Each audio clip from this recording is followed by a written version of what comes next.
विष्णु जी ने नहीं बुलाया गणपति को अपने विवाह में। एक समय की बात है कि विष्णु भगवान का विवाह लक्ष्मी जी के साथ निश्चित हो गया। विवाह की तैयारी होने लगी। सभी देवताओं को निमंत्रण भेजे गए, परंतु गणेश जी को निमंत्रण नहीं दिया।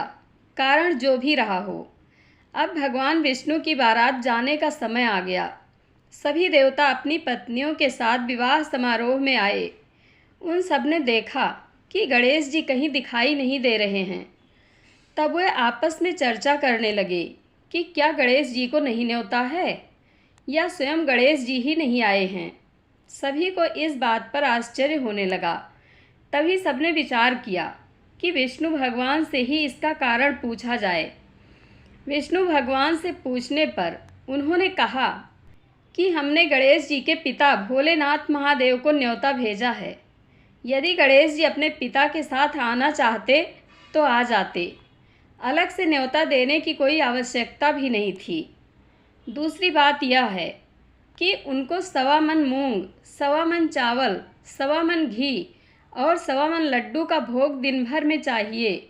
यदि गणेश जी नहीं आएंगे तो कोई बात नहीं, दूसरे के घर जाकर इतना सारा खाना पीना अच्छा भी नहीं लगता। इतनी वार्ता कर ही रहे थे कि किसी एक ने सुझाव दिया, यदि गणेश जी आ भी जाएं तो उनको द्वारपाल बनाकर बिठा देंगे कि आप घर का ध्यान रखना। आप तो चूल्हे पर बैठकर धीरे धीरे चलोगे तो बारात से बहुत पीछे रह जाओगे। यह सुझाव भी सबको पसंद आ गया, तो विष्णु भगवान ने भी अपनी सहमति दे दी। होना क्या था कि इतने में गणेश जी वहाँ आ पहुँचे और उन्हें समझा बुझाकर घर की रखवाली करने बिठा दिया। बारात चल दी। तब नारद जी ने देखा कि गणेश जी तो दरवाजे पर ही बैठे हुए हैं, तो वे गणेश जी के पास गए और रुकने का कारण पूछा। गणेश जी कहने लगे कि विष्णु भगवान ने मेरा बहुत अपमान किया है। नारद जी ने कहा कि आप अपनी मूषक सेना को आगे भेज दें तो वह रास्ता खोद देगी, जिससे उनके वाहन धरती में धंस जाएंगे। तब आपको सम्मानपूर्वक बुलाना पड़ेगा।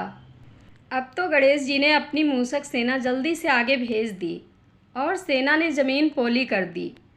जब बारात वहाँ से निकली तो रथों के पहिए धरती में धंस गए। लाख कोशिश करें परंतु पहिए नहीं निकले।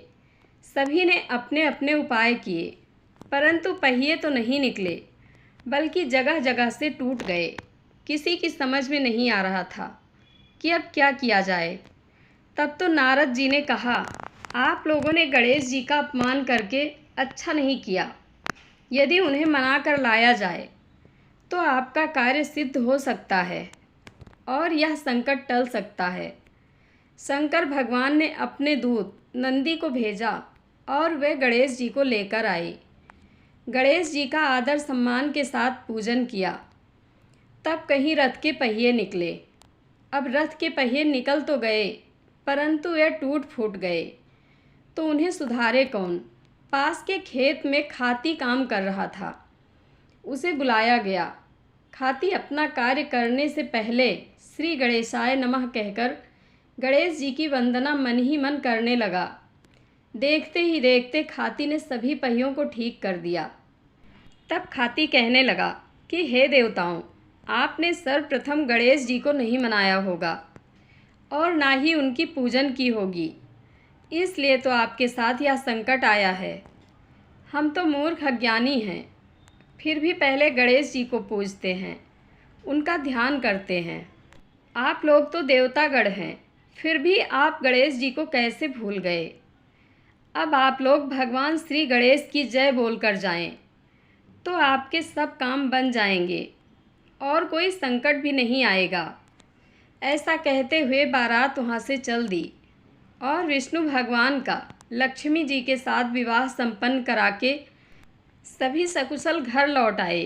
गणेश जी जैसे आपने विष्णु जी के काम सिद्ध किए हैं, ऐसे सबके करना।